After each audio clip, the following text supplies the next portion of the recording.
she didn't. Oh, no, this heifer didn't.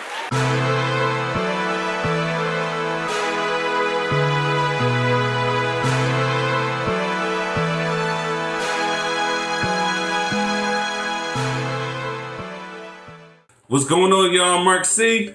And I'm Mark K. It's good. And this is the Mark Sucks Show.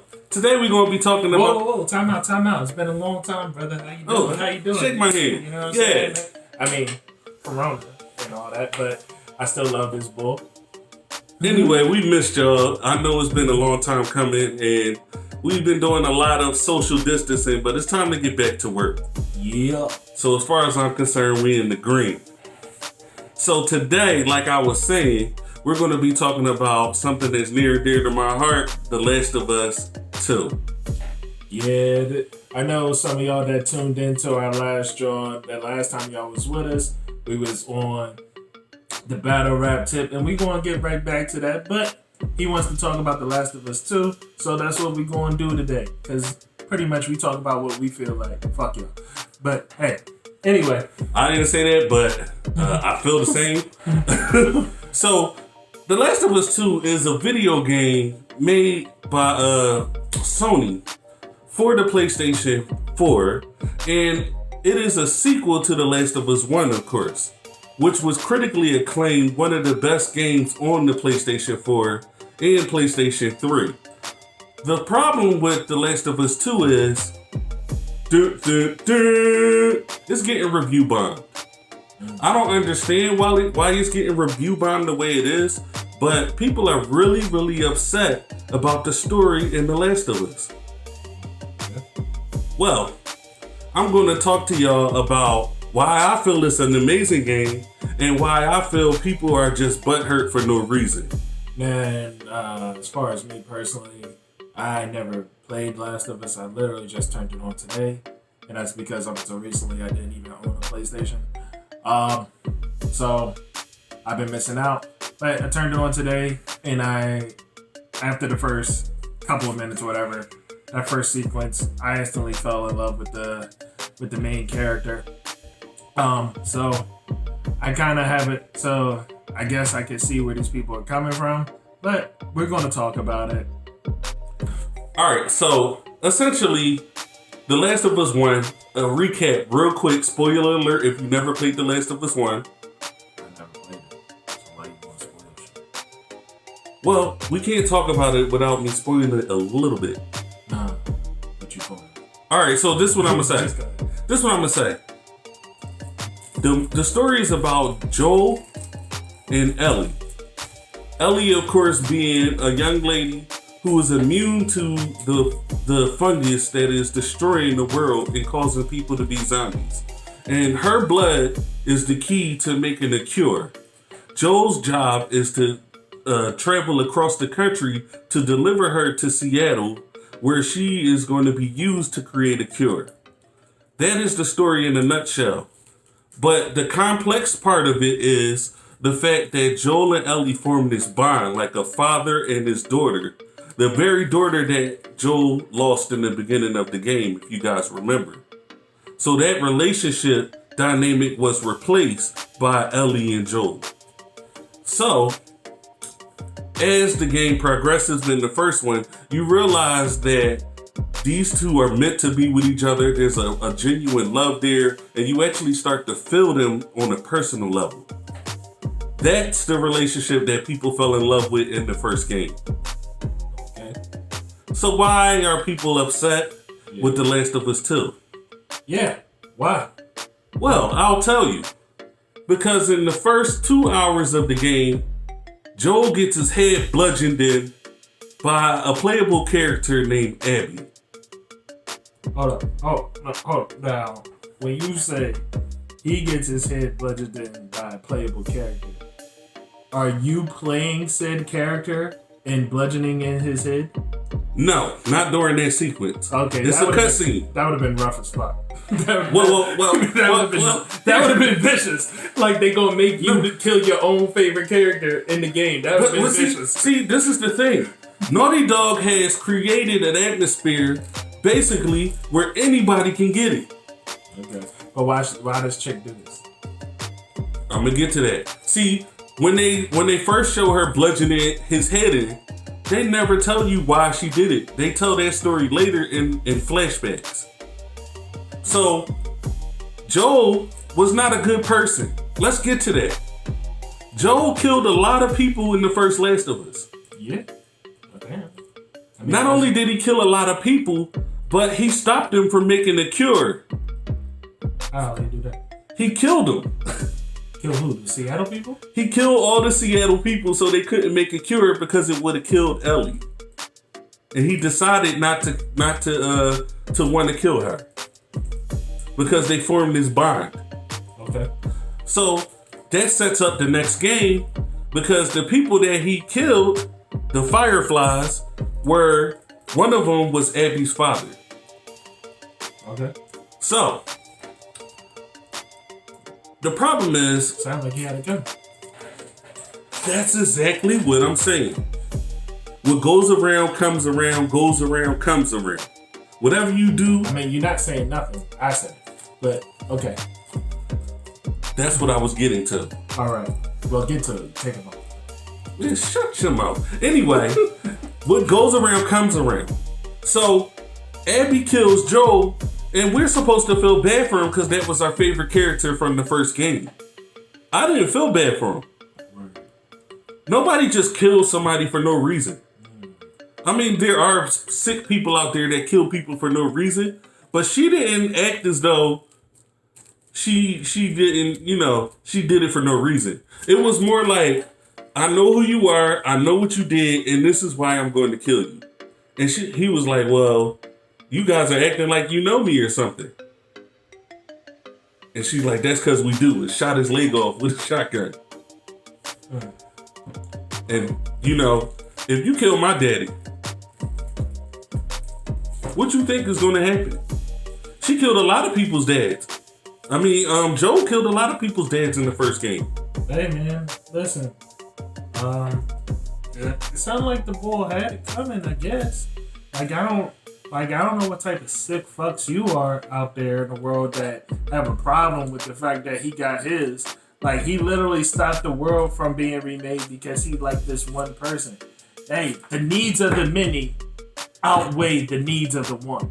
So, like, that's just common knowledge. I keep hearing, make the sacrifice. Hold on, no. I keep hearing, they didn't even develop her character before they let her kill him. She didn't earn it.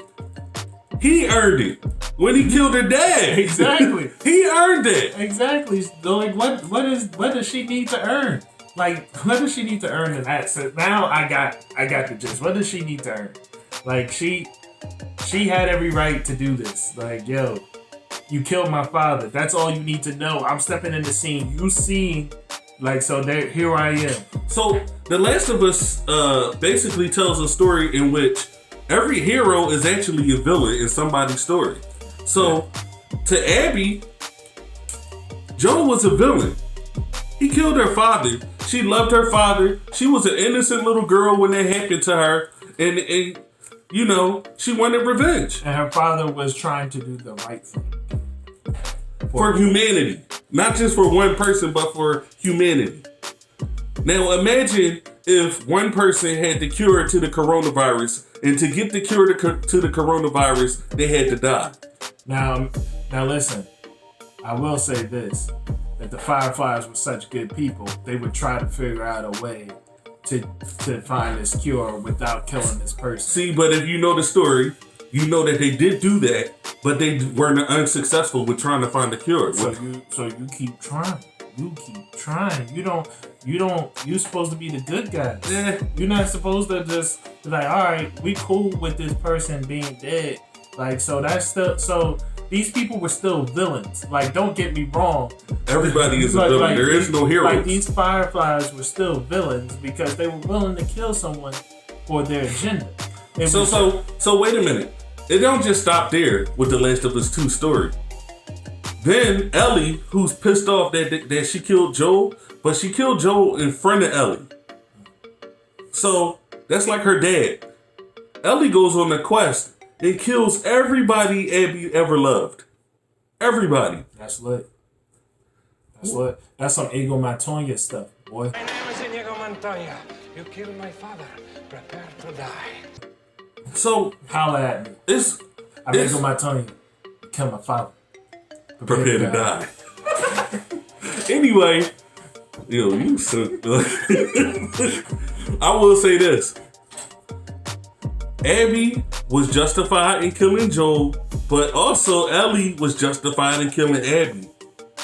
You kill my dad, I kill your dad. Essentially, that's what happened. But then Ellie took it a step further. She even killed a pregnant woman. Yo, man. Have you seen Kill Bill? Have you seen how that worked? Dog, you stepped to me wrong, I'm coming for your head. I don't care who you know. You can't compare Kill Bill to that. I don't care who you know, man. I don't care. He killed Beatrice for no reason. He shot her in the head when she was pregnant. And guess what Beatrice did? She came after everybody. Oren Ishii!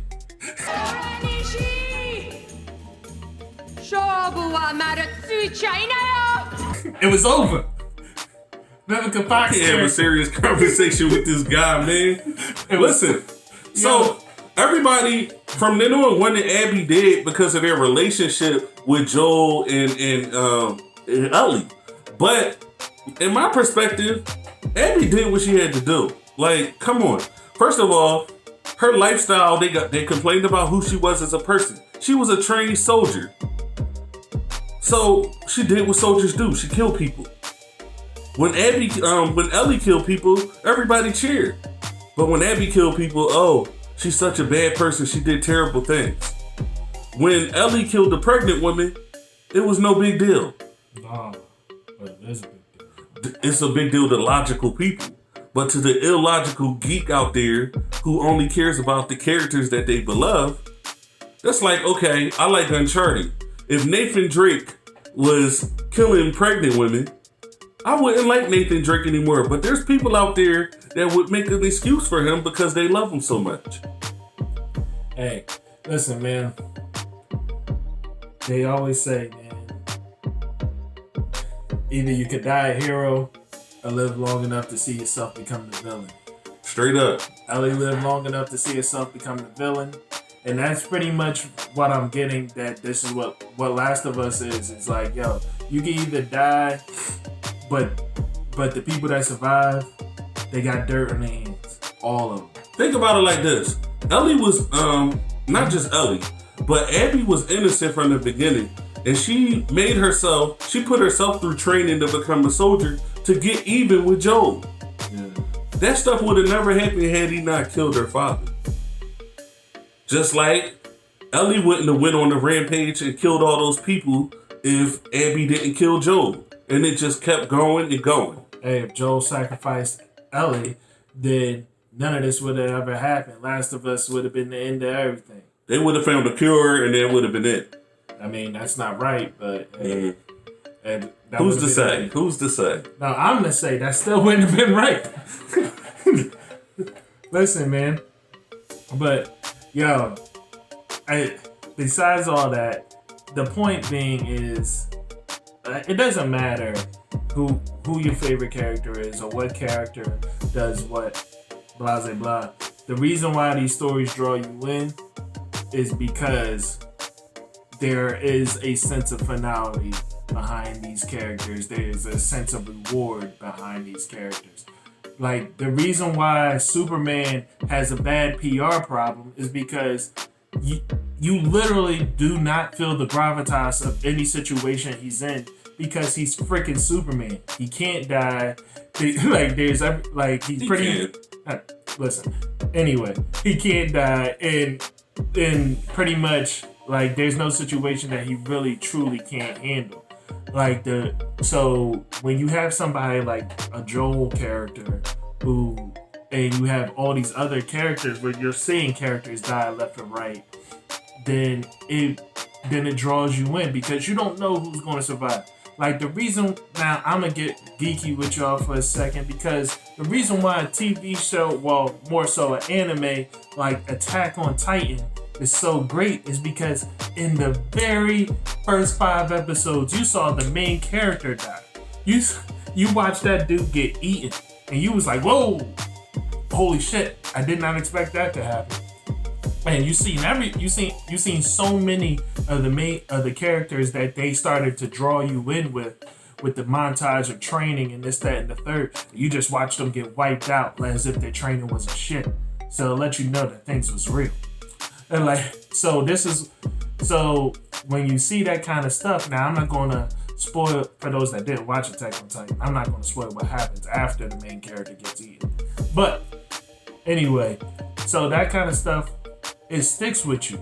Like another anime, for instance, when my man Jiraiya died, man, rest in peace Jiraiya. But when my man Jiraiya died, it meant something. It meant something to me. Like now it was like, yo, Pain is that real deal. He killed like one of the best ninjas out there. He killed one of the 3 Senins. Like, you know what I'm saying? Like, he did that. So like now, so when Naruto fights him, it actually means something. Well, here's the thing. Like, I used Game of Thrones as an analogy when I talk about this. Like the Red Wedding. Everybody wanted Robb Stark. Robb Stark, woo! And they killed him. They killed him right when he was in the height of his power. He got killed by an ally who he thought was an ally, but he did dirty. But it wasn't like enough for me to be like, all right, he deserved to die. He just married who he loved, which caused him to die. Okay. And at the end of the day, he still earned that. And at the end of the day, that made you feel like, it made you feel a sense of suspense in what was going on. Mm-hmm. Because now it was like, well, if Robb died, yo, what's going to happen to Jon? Jon could get got. First of all, we knew in the first season when Ned Stark got his head cut off that anybody can get it in that show. And The Last of Us is very much the same way. There is no picks. Everybody feels like all the characters, even the side characters that you kill, they're not like mindless henchmen that you running down on killing like you do in a lot of other video games. When somebody dies in this game, their friends call out to them. No, Jon! Mm-hmm. Like, it's really that realistic, where they feel pain for what you did. And when you kill somebody, they hunt you even worse. And they really try to kill you after that. Well, yeah. And I guess I don't know that portion of the game, but I do know that that type of stuff is what makes the storylines that much better and that's much more engaging. Now, with that being said, there's a flip side to that. And the flip side of that is The Walking Dead. In The Walking Dead, here we go with this. In The Walking Dead, we had a long, long time where characters were being just killed off left and right, like because they figured, hey, this is what sells. Like anybody could get it, blah blah blah blah blah. But this was a situation where it started to become like, all right, man, like you're just killing, like you just have a formula, then you're just killing off people just to check off a box. Like, oh, okay, it's mid-season finale, time to kill off somebody. It's season finale, time to kill off 2 people and introduce a new character that we're going to kill off next mid-season finale. Like, no, like... once it becomes that, yeah, I get that. But Last of Us wasn't like that. It was used to propel the story forward, because if Ellie didn't go on her quest for revenge, then there wouldn't be any story, of course. It would have been a happily ever after. But even towards the end of the game, Ellie finds peace. She ends up getting married, like has a family, and she's chilling, like she doesn't, but her PTSD keeps bothering her. Keeps telling her over and over again, you let this happen to Joel. And it eventually causes her to leave in the middle of the night and, slip out of her house and leave her baby and her wife and go chase after this revenge again. A revenge that she never even got. It's a terrible thing, but it proves that human beings are flawed in general, and it shows those flaws inside of the game. And it shows that if you want something bad enough, you could lose everything for that one thing. She wanted revenge so bad that she lost everything. When she got back home, first of all, she never got a revenge. She gets back home and her wife is gone. Her baby is gone. Her house is empty. Only thing that was left was her belongings. And that's the end of the game. So it pisses people off from a story standpoint because they want her to get her revenge. They want the good guy to win, being Ellie. But is Ellie really a good guy? She killed all those people. You can't look over that. Well, yeah, I'm gonna finish this with this right here. Yo, this is now I got a full sense. Like, this is what bothers people about a lot of stuff. Like, for instance, what bothered everybody about Game of Thrones was that, like, yeah, I feel personally that in stories, you can't put the audience through all this turmoil and still end on a shitty note. Like, yo, it just can't be. It cannot be a crap show from beginning to end. Like, kind of was. Like that's like it leaves the audience with a sense of emptiness. Like, for instance, the way Game of Thrones ended, like, it was pretty much like they M. Night Shyamalan that joke. Like, they straight up gave you what a twist throughout the entire last season for no reason, simply because they wanted to subvert your expectations. And in doing so, they pretty much just said, here, we've been shoveling you crap. And the season where all that crap was supposed to actually come to a point where you actually see some satisfaction in the story, we're not going to give that to you. No. And then with satisfaction. And then in their particular instance, you probably would have accepted it more if it wasn't crappy storytelling. But it was really, really crappy storytelling. I just don't like. See, we can't go in there about Game of Thrones. Nah. I'm not. We're not gonna go down that. Just know that if you write a character a certain way, and every season they act a certain way, and then all of a sudden they suddenly become somebody totally different, that's bad writing. Terrible writing. But in the case of The Last of Us, they were killers from the beginning. Let's be real. In the first game, they killed people all through the game.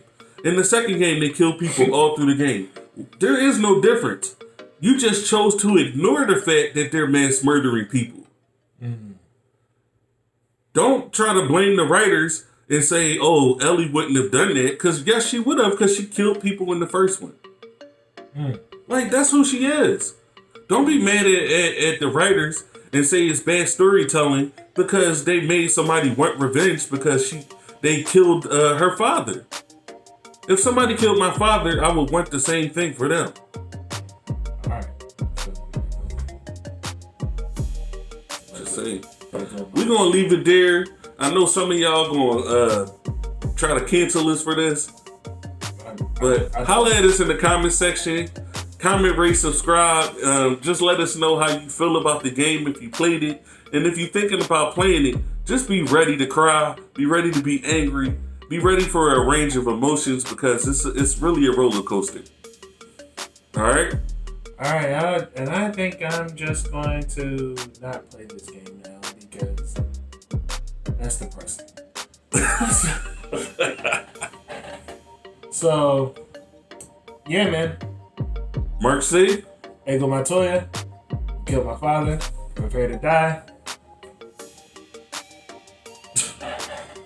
I'm sick of you, dog.